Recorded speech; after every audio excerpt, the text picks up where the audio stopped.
Hey guys, it's QuickyBaby. I'm playing in the Comet on Mountain Pass. This video is going to be a post-game commentary to try and let you know what I was thinking, and also about how I like to play this map.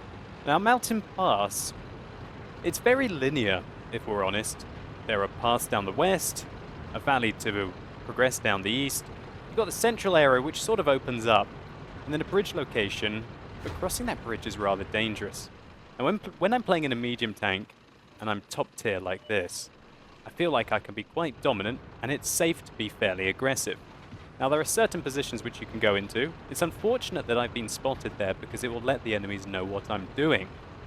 Nevertheless, we're going to make our way into this position at H3 and use the 12 degrees of gun depression this British tier 7 medium tank has to hopefully get the advantage on our opponent. So there's our first target. A little Stuart, and it is not the right day for him. I am probably one of the worst tanks he could ever hope to meet in a matchup. But now is a tier 6 American light tank, the T-21. We're putting a few holes into. And a very important vehicle, this AMX M4, is sitting completely out in the open, and we can go to town on him using our incredible rate of fire. So what I'm doing here is I'm holding my mouse cursor in the same place by using my right mouse button, and I continue to fire while I look around for a new target. Now, those two shots were very lax indeed, but thankfully that one sets the M4 on fire. Now, I stopped shooting the M4 because I expected him to just die and not put it out using a fire extinguisher, but hats off to him, he used that fire extinguisher and it meant that I had to aim at him again. I just took two rather large shots from that AMX M4. Good shots into my hull armor. And we bounced 2 shots off his turret. We try and load a couple of APCR rounds to be able to go through him. But then, once he dies to a rather good hit from our artillery, we load regular rounds again. Now, I've got the thinnest shot you could have on a T-21 here. But luckily, this T-21 armor is very thin. And in retrospect, I could have shot here and had more chance to hit. But eventually, we take out the cupola using the fantastic rate of fire. And not a moment too soon. Because this VK, this tier 6 medium tank, was coming in behind us. Another very good shell by our artillery. We look behind us to see what else we can engage, and we see that there was a Chi-Ri. We fire a couple of blind at the Chi-Ri. Unable to make the connecting hit. And I'm just keeping my eyes about me. You always want to be looking around. If you're not looking around, you're not taking in all of the information. And there might be, for example, a Chinook-ai or a Hellcat trying to sneak up on you. Luckily for us, we managed to put 2 good shots into that VK302M after taking 1 hit from him. And now, this Hellcat, I keep checking to make sure that VK isn't going to come for me. And this Hellcat's about to have a very bad day. 1, 2, 3, and the last one. That's all she wrote for the Hellcat. But a good shot by the Chinook-ai there, right into the side of our tank. Luckily for us, that VK was dealt with from behind. I guess it was that Hellcat over there, so good job by you. Actually, he doesn't have a kill, so it must have been the artillery who picked up the hit on that VK behind me. But you saw just how quickly the Comet was capable of taking out that Hellcat, absolutely ripping through him. So even though we've picked up 5 kills this game and done 2,200 damage, at the time I felt like I took too many hits. I think I exposed myself a little too much. And really, considering how much of a dominant tank I am in this matchup, and the fact that we only had to fight the AMX M4 at long range, which is an equal tier opponent, I've left myself with little health that I would need to be able to carry this game. As an example, the Chinook-ai now can 2 hit me or guarantee a kill with his 3rd shot. The Tiger, if he rolls high, can take me out in 1 shot. These are the kind of things that I'm constantly thinking when I'm about to put myself into a situation. How many shots can I take from the enemy without dying? You think of it like a traffic light system.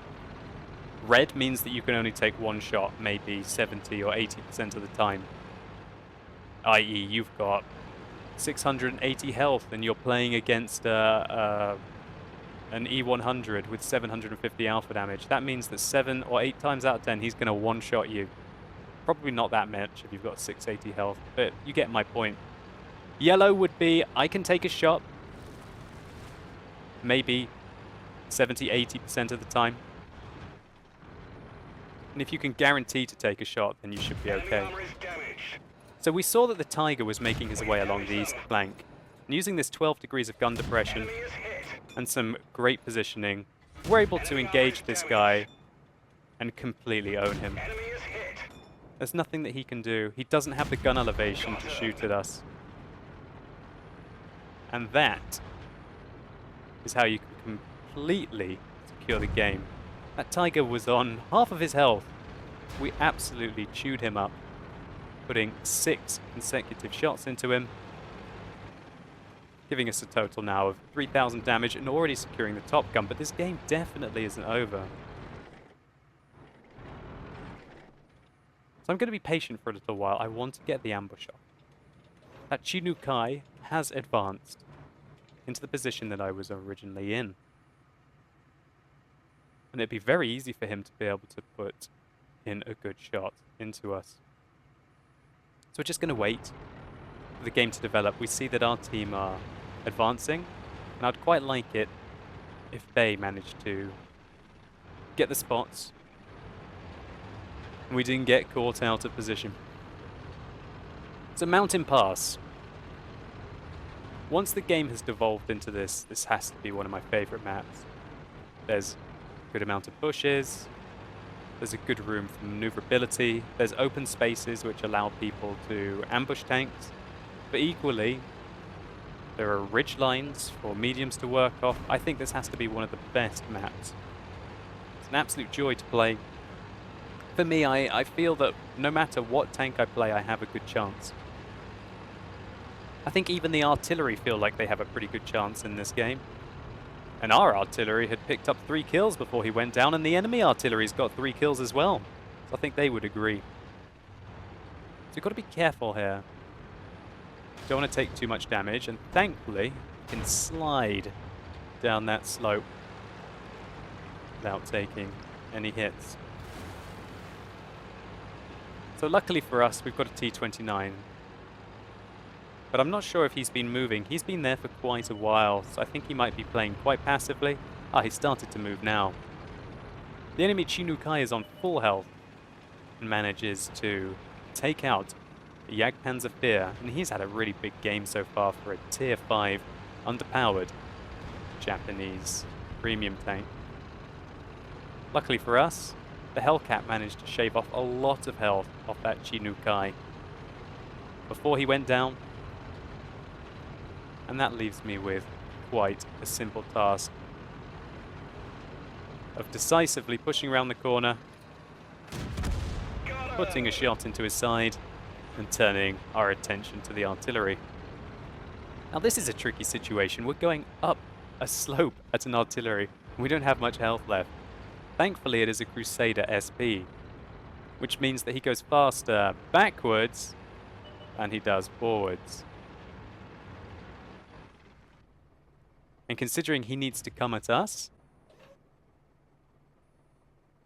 that's a really good thing for us. So a Churchill puts in a shot from behind. I decide to put some pressure on the Cap. I'm letting him know that he has to come at me.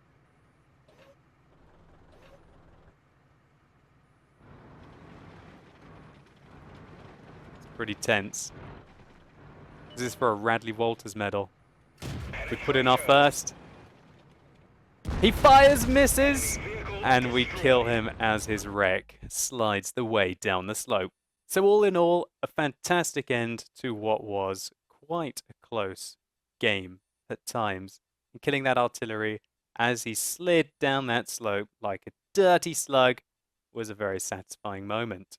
I really feel that this location at H3 is the most important part of the map. It can get shots across at the bridge, for which it can also spot people crossing the bridge. And while it can't spot people who decide to go down the northeastern pass, you can still give supporting fire for your team who do spot for you. The real problem about this position is you cut yourself off from any defense unless you have people who like to stay around this K5 area. And also it can be quite challenging to push across. And now that they've added in these ridge lines along here, the enemy can advance and get shots up at you. You still do have opportunities to fall back, but then you start to expose yourself and tank destroyers that like to hide around here, as well as artillery that like to drop shells in on you. Anyway, let's just take a very quick look at the post-game stats. So we managed to pick up 4,704 experience for our double. That's just over 1,550 base for our 3,600 damage. That last kill on the artillery got us the Radley-Walter's medal, which is always a nice one to pick up. There's a few key things that I wanted to highlight with this video. Firstly, a sort of pseudo map strategy that I like to have in my medium tanks, and even heavy tanks can utilize the position that you saw me in the Comet. Nevertheless, there's no doubt that I got very lucky that I was in a brilliant matchup for the Comet, and the enemies tried to put so much pressure on the middle of the map. So there was an argument of right place, right time here.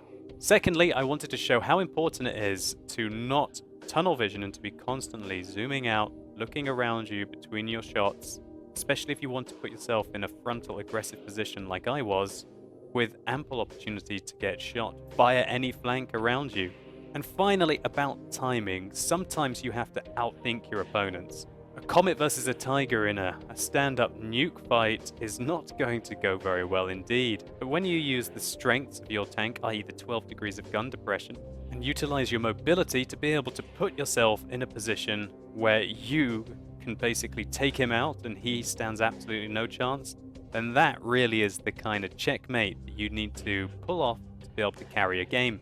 Now, it's possible from here that my team might have been able to go on to win, and I must give a shout out to this guy _Fury. That is a fantastic game for a tier 5 tank, especially a premium one, which in my opinion is rather underpowered in a tier 7 game. And I think he was probably rewarded. This is likely to be an ace tanker badge for a loss in the Type 3 Chinook Kai, as long as he managed to pick up a medal as well, which he did. He got a tank sniper. Something I've been feeling recently is I'm distancing myself from slower heavies, and I'm distancing myself especially from tank destroyers, gravitating towards fast mediums with high DPM outputs, and also the new tier 8 light tanks. Now the thing is for me is they're just so consistently exciting. They're not bursty at all. They always can get involved in the fight. They're the jack of all trades, and they can be all over the place, taking on every target, but maybe not as effectively as a heavy tank or a tank destroyer would in every situation. So anyway guys, I hope you enjoyed this video. If you did, please consider giving it a like down below. It really helps the channel out and I'd appreciate it. If this video has made you interested in this tier 7 British medium tank, which is one of my favorite in the game, then click up here and it'll take you through to a full tank review of it, with a heap ton of gameplay and multiple ace tanker medals. And let me know in the comments below what you think about Mountain Pass. What do you think about this map? Thinking back on it, after playing this, I really enjoy this map. Then again, maybe light tanks would struggle a bit, but if they reach the mid to late game, I think this map really rewards mobility. Either way guys, let me know what you think. And as always, thank you so much for watching. You've been epic, and hopefully I'll see you soon.